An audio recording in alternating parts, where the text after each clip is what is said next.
Hello. Dun, dun. Sorry, I was totally into that music.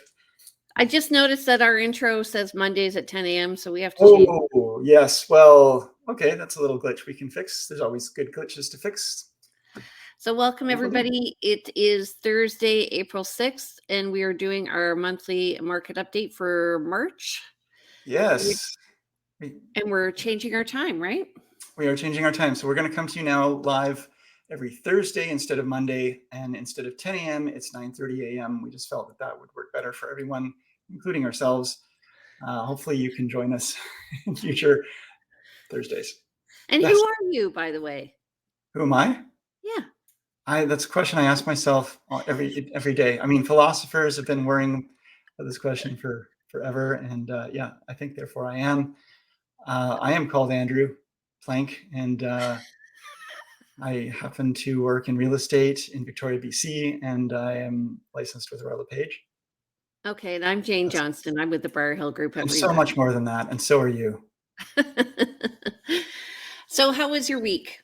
Good week work-wise. Lots on the go. Hopefully for subject removal on a great little buyer's little condo today or tomorrow. It's due tomorrow. I've got offer on my listings. I got another listing going live. Got one listing. I'm hoping we'll get an offer soon. You know, things are moving. Active out there with buyers. I'm going to be working this long weekend because that's what we do sometimes in real estate. And yes. I don't mind, actually. I think it's kind of part of the fun as long as we don't have major plans. So how about you, Jane? Good. We had a listing. We had 3 listings go live on Monday, which was crazy. And then we had accepted offers from the weekend. So my assistant's like,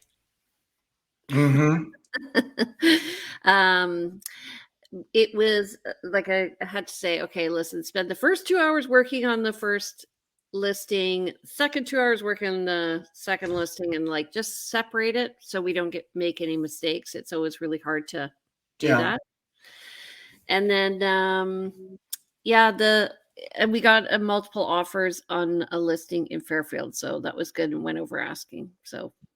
Okay. Awesome. Good. So shall we get to the show? I think we should get to the show. Yeah. Okay. So welcome, everybody. So we're doing our monthly market update for, it says April 5th, but it's April 6th. And our guest is Rochelle Dale from RE/MAX Shuswap. So why did we bring somebody in from RE/MAX Shuswap, Jane?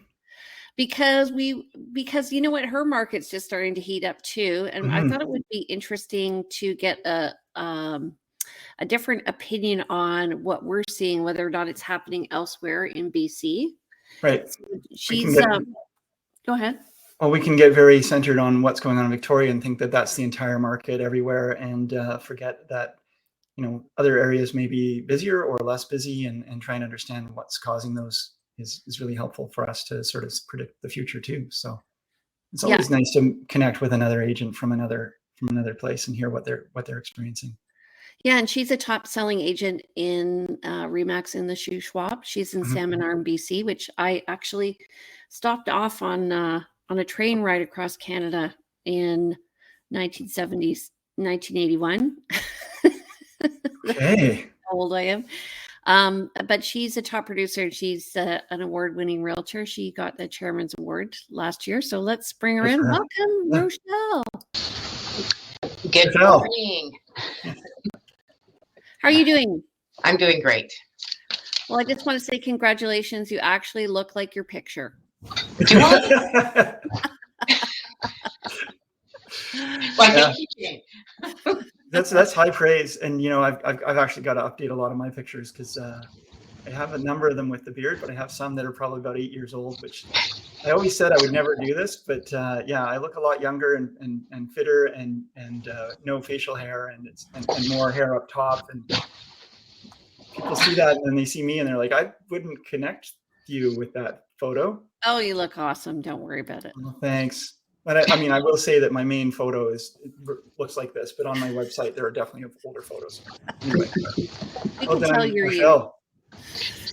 What's that? Oh. So welcome. Yeah. How is your year going up there? Well, my years kind of come up with a bang. Extremely busy. I feel like we're back in 2021 for some reason, but we are. I don't know what you're experiencing, but we're experiencing low inventory, and Mhm. so we are starting to go back to that multiple offer. We're not seeing all of them, but we're definitely starting to see some multiple offers out there. Rochelle, Yeah. when did you start seeing this happening? Like at what point this year or I last this well last year, last fall, we kind of leveled off, and I would say probably end of January is when we started seeing things heat up here. year? Right. Yeah. I'd say Really that's only happened about 2 weeks ago for yeah. here, I find. Yeah. I don't know. Yeah. I've been hearing stuff and for the last couple of months, but it's definitely heating up more and more here hmm overall. And and here too. I mean, all the realtors in our office, probably for the last, like you said, Jane, at least 3 weeks here, 3 or 4 maybe, where everybody's running, Mhm.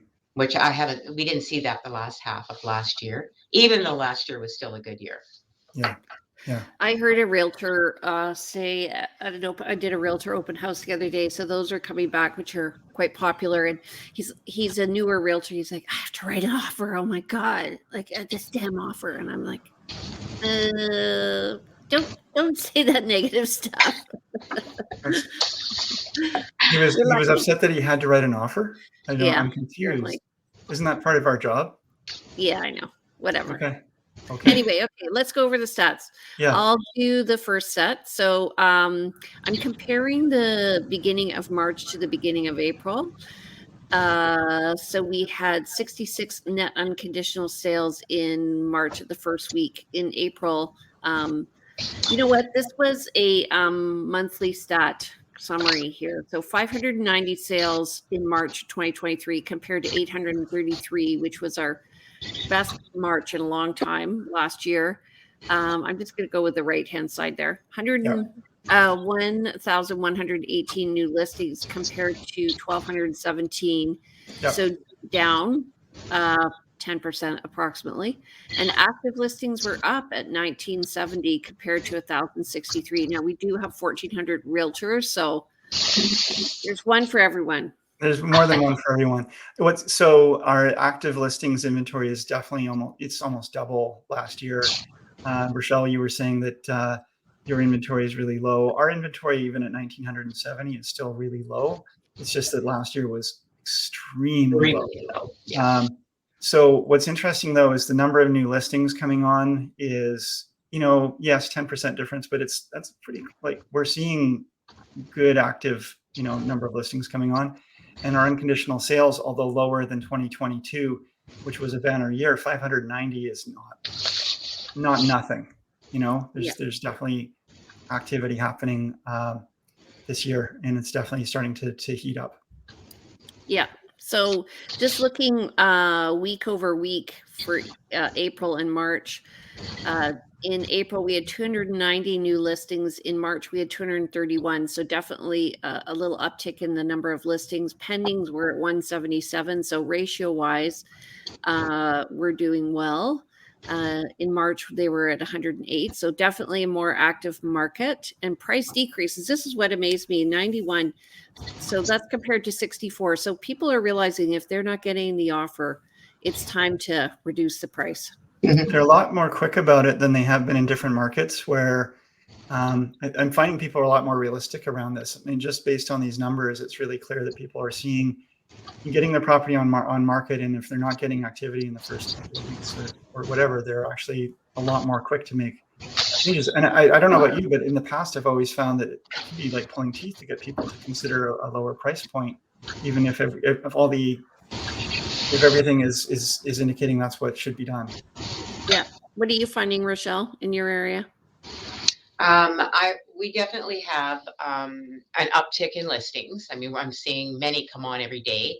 Our price point, what we're doing, I found last year, the first half of last year, when things did change, you couldn't get anybody to do anything. They were stuck at that price. They were going to get the price. Now, you're right. They're realistic. They want to sell. and it makes it easier because they're ahead of the market instead of being way behind. Right. Yeah. Yeah. Yeah, and there's this graph with a step down thing that basically if you don't price it accurately, you're gonna lose out in the long run. So it's Yeah.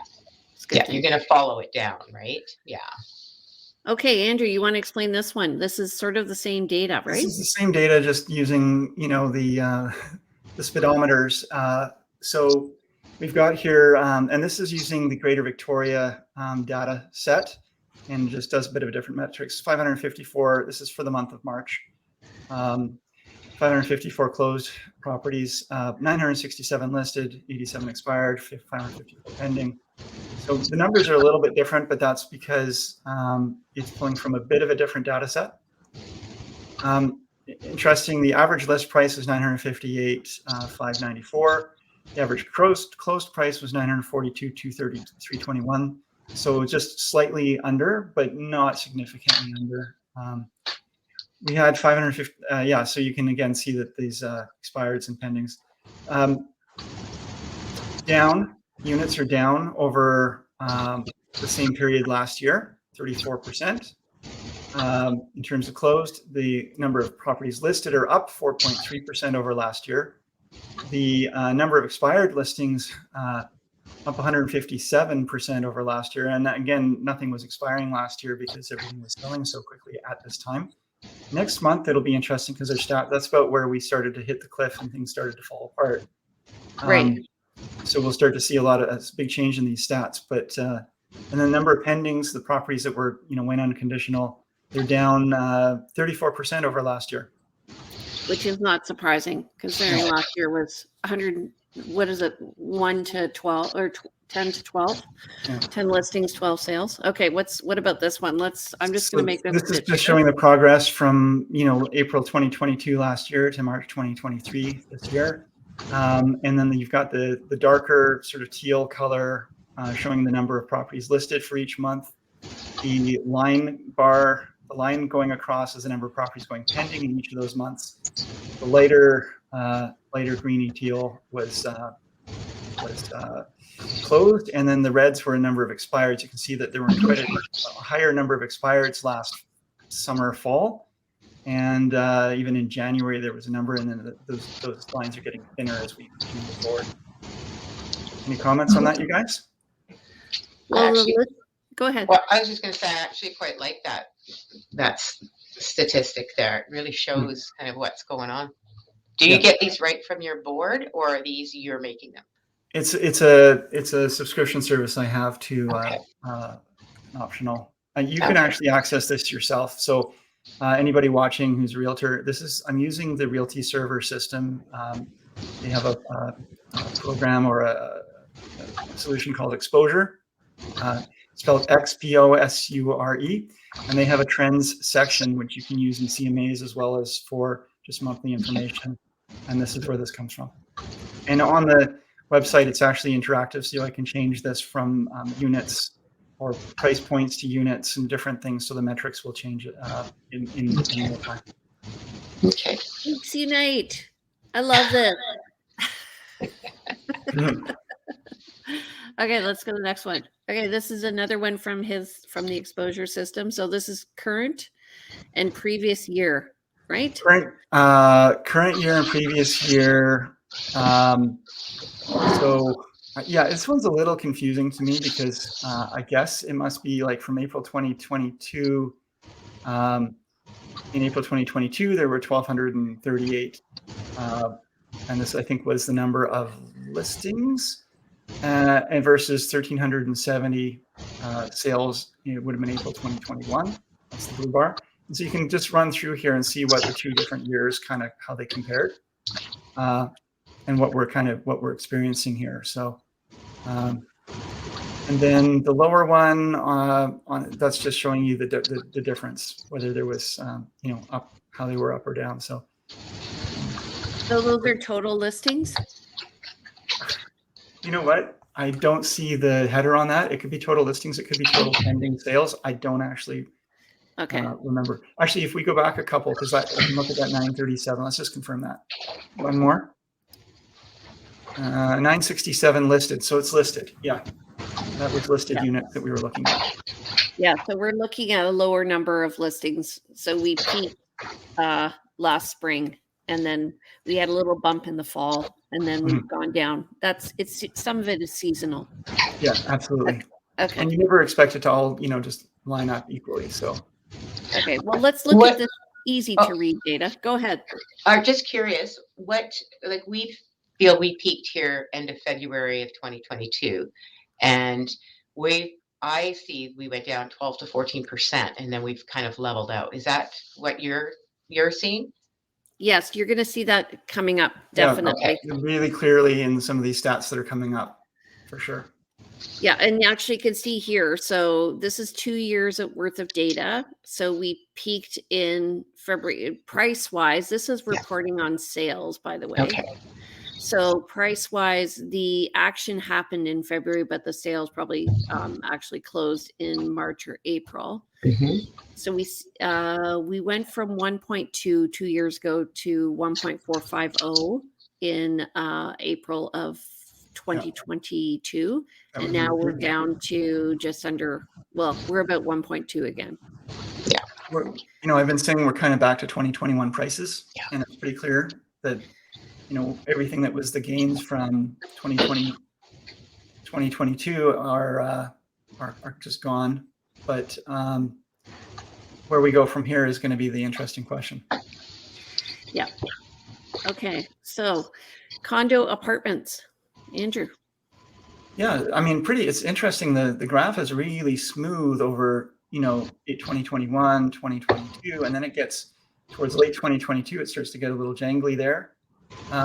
Really clearly, as we always say, December is usually a slow month, which is funny because this is selling prices. Oh, you got a spelling error there and underselling, by the way. Oh, sorry, Danielle, on that. But obviously there was a dip in pricing in December, but we often see that just because people tend to not know or be a little bit scared about what's going to happen in the spring, and I think they over anticipate where the market might be going. And at the time, there was a lot of pessimism, so people were, I think, trying to sell out before a further drop that they might have been anticipating in the spring. That's kind of what I imagine happens around the deepest, darkest night of winter. I think this is a policy thing that happened too. There was the change in policy with allowing rentals, and then the 55 plus, and what's happening. Are we going? People get frustrated and confused, and then they don't want to take action. That's what I've seen over and over again. When there's not a sure path, then people sit back and wait for more clarity. So yeah, that's absolutely also a good point. But yeah, it gets a little jangly, but it's gone up from February to March in terms of price. It's been quite a jump, actually. Yeah, Rochelle, are you finding that? Well, I'm not seeing prices go back up yet, but with seeing the multiple offers starting to come in, and the good inventory. I mean, there's always going to be houses out there that aren't desirable, and that's what we saw sell in the craziness. But I'm just finding that we will bump up if we don't get more inventory on the market. Exactly. Yeah. Okay, let's go to townhouses. So we always talk about how jangly these are. Yeah. And we see, though, a drop. Obviously, this is seasonal in December, January, and then coming up. There are new townhouses coming up. There seem to be a very popular product now because they allow for an increase in density without really changing lifestyle. Yeah, and it's a price point that is more affordable than a single-family home, which is in Victoria gotten really unaffordable for people starting out and young families. So it is a stepping stone product. And with COVID, there were a lot of people who just needed to get out of their condos and have some more space and maybe have a patio or a backyard or a walkout. And townhouse, provides that as the stepping stone into single family, where you might not be able to make that jump otherwise. Yeah, so we went from 700,000 2 years ago up to a peak of 950 last spring, and then we've come back down. So we're around the 750 to 800 price range now. Okay, I like this format better, by the way. Okay, Andrew, go ahead. Yeah. Okay. So here we really see the seasonality again, and we see again the line. The line is the that's the number of sales, and then the bars are the number of new listings coming on that month.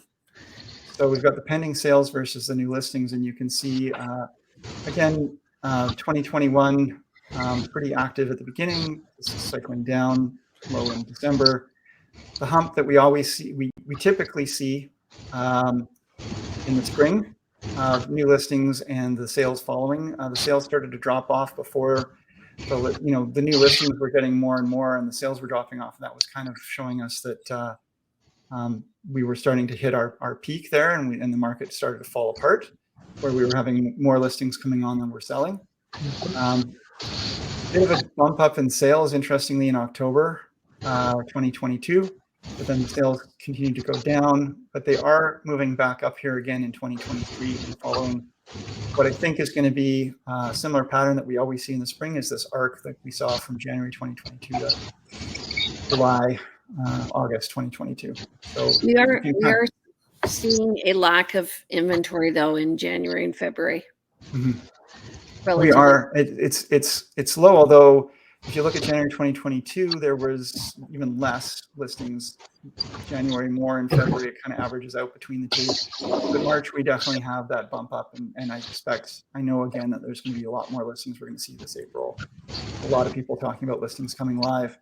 Rochelle, what do you think? Are you finding that is it a slower start to the year for people listing? Are people holding off, or are they? I mean, that typically here we've got lots of snow, right? So people always want to wait till the snow is gone. I think the ones that did get their properties on early, they're already sold. So we have a tendency here to hold on until Easter, and then everybody brings them on, and then the competition is fierce. So I try to talk my clients into getting it on early and not having all the competition out there. So that's what we do. But typically this time of year, we're going to see a lot of things start popping up. Okay. Yeah, I find here people do that too, and what they're trying to do is get their gardens going. Yeah. And you know when your home and property looks best annually if you've lived there a number of years, and you know when those beautiful flowers are popping through and so on, and that's a great time to have your photos taken and show it at its best. Yeah. Okay. Oh, sorry, wrong title. I told you there's always one mistake. I've seen more than one, Jane. Okay. This is the list to sale ratio, which tells you what kind of a market we're in. So we're actually moving from a balanced market into a seller's market here. This is what this ratio is telling you. Okay. Sorry. If you go back one, that's pretty much the ratio between these two, this line and these bars. Yeah. It's just shown in a different metric where it's taken the ratio between those two pieces of information. We can certainly see, according to this, that we're in a balanced market. We moved into a bit of a buyer's market through last fall, summer, fall, early winter, and we're moving back towards balanced, and probably we'll stick around there. I mean, I don't see us getting back to seller's market. Yeah, exactly. Okay. Andrew hates this graph. I love it. So this is benchmark price. This is based on an ideal home. It's not a real home, but they're looking at the trends over time. So I'll just do it really quickly. So in benchmark price in Greater Victoria was $1,108,100, and that's for March of 2023 compared to March of 2022, where it was $1,234,800. So that is a decrease from last year of 10.3%. So exactly what you were saying, Rochelle. Yeah. The core was at $1,236,000 compared to last year, which was $1,387,000. So again, down 10%. And then in the West Shore, we're seeing it also down 8.3%, and the Peninsula down 9.4%. And those the West Shore is at just over $1 million.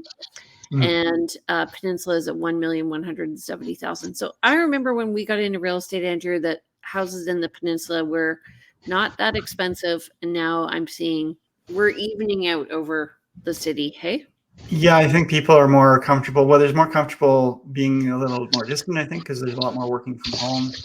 And the peninsula is a beautiful place with limited room for growth because there's a lot of ALR as well. And I think that it's just a great place to live. I mean, I prefer. I think the peninsula has a lot to offer. So Yeah. certainly, it's interesting looking at the condo apartment units. Just how for the West Shore and Peninsula, they've all gone. Everything's gone down here in the changeover last year, but I'm seeing a much smaller change: 5.5% for the West Shore and 2.3% for the Peninsula. So Yeah. So um, people were asking me, like, when is the big dip going to happen? When are we going to? It's already happened, folks. yeah, exactly. And same thing with townhouses. We're looking at 4% over the whole city, except for the peninsula, where we're down 6%. So in Greater Victoria, we're at 748.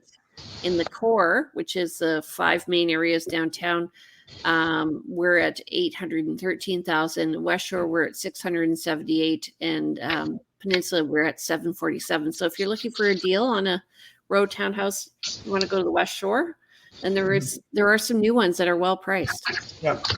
And I would say again, these numbers and these percentages are a little harder to really rely on because the number of sales on row townhouses, especially in a place like the Peninsula.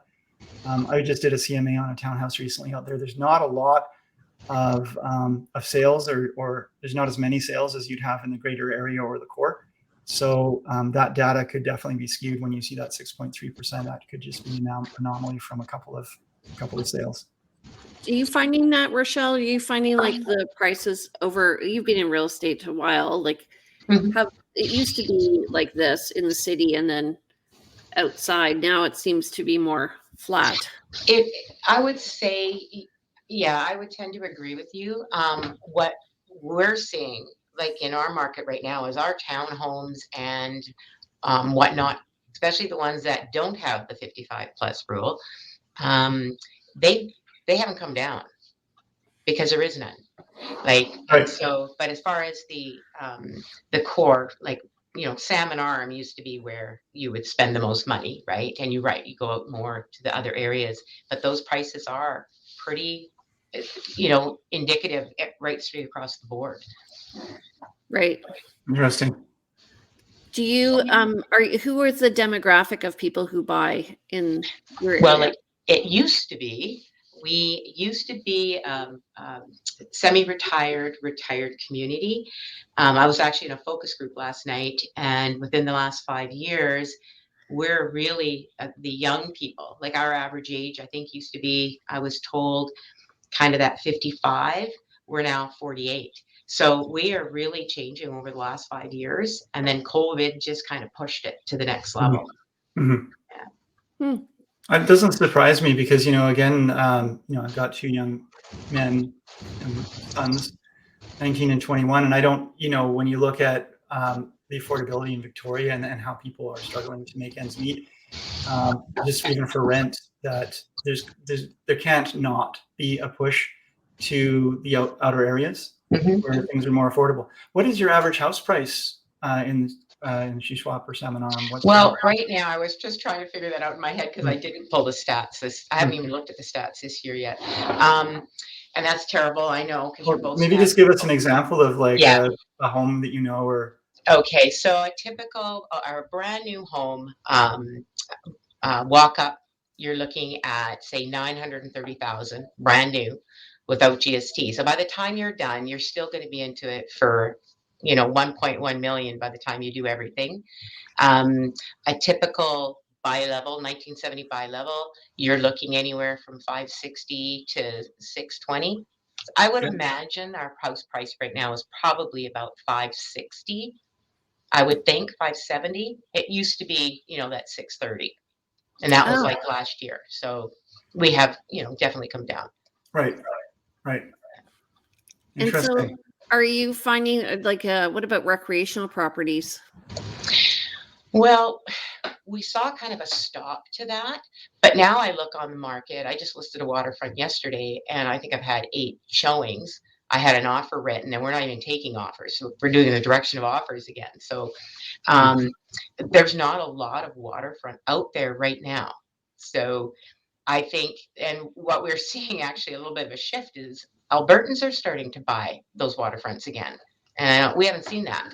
So it's always been kind of your Vancouverites and that, the West Coast. But so it's going to be interesting to see. I think a lot of the waterfront specialists, which I'm not, I do a few of them, they think those prices are coming down, but I beg to differ. We just don't see a lot of them out there right now. What's the list price on one of those? Well, an older, 100 feet of waterfront with drivable, I've got that at 1.3-ish. So they can range from 1.3 to 3 million, depending on what it is. It's interesting to me. I mean, hearing the single family home prices of like 70s buy level 560 or 570 or whatever that was, that definitely sounds a lot cheaper than what we've got here. But hearing for new construction or waterfront, similar. That's similar, yeah. And it's there's a certain, I guess, it's a different kind of buyer for some of those kinds of properties. It's interesting to hear those kind of numbers and the difference between the two. Or if we don't have as much difference. I mean, yes, you go into the uplands or you go to the waterfront, oceanfront here. That oceanfront here is going to be over 2 million and sometimes 5 or 6 or more. But for you can go to Royal Bay and get a brand new home for 1.2, 1.3. Up on the West Point, they're also up in that kind of price point. It's not that much difference, yeah. With a view of the highway. And beautiful view of the highway, and beyond you've got the mountains and the ocean. But, it is a great long view. Go ahead. It is a beautiful view. What, out of curiosity, what would be, just in a typical family neighborhood, I'm not talking the most expensive, what would a lot price be? Just your typical 0.2 or 0.18? 700 to 800. Okay. Thousand. Okay. Yeah.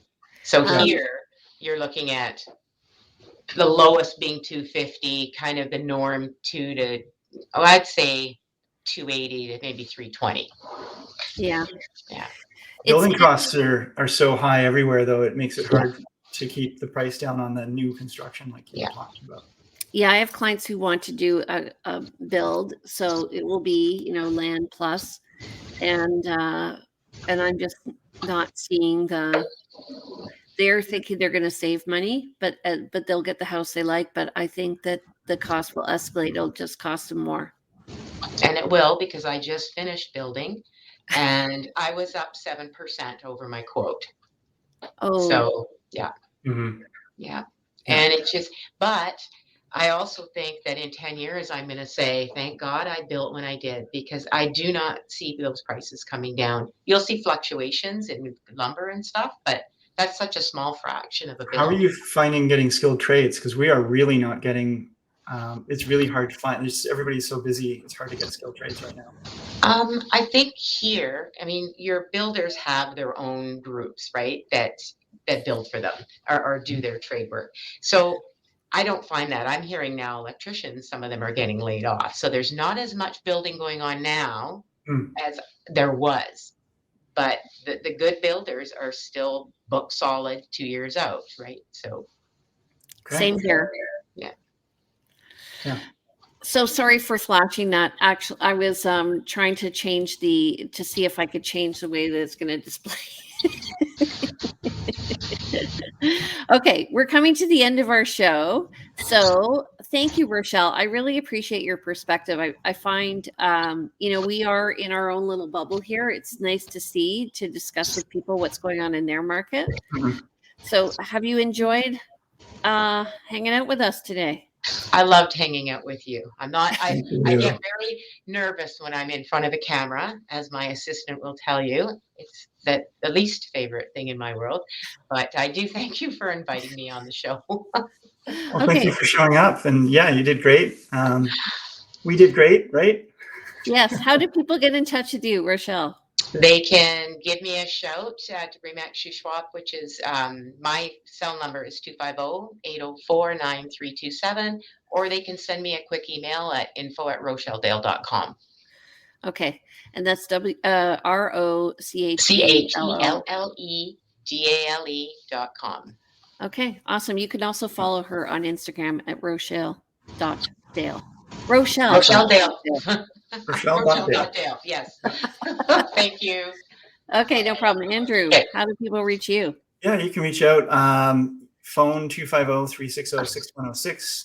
Info@andrewplank.com is the email. Andrewplank.com is the website. There's a theme here, you can tell. And then we mix it up a little bit with my Instagram, which is Plank Andrew. All right. And you guys can reach me. I'm Jay Johnston with the Briar Hill Group at Remax Camosun, 250-744-0775. My email is briarhillgroup@gmail.com.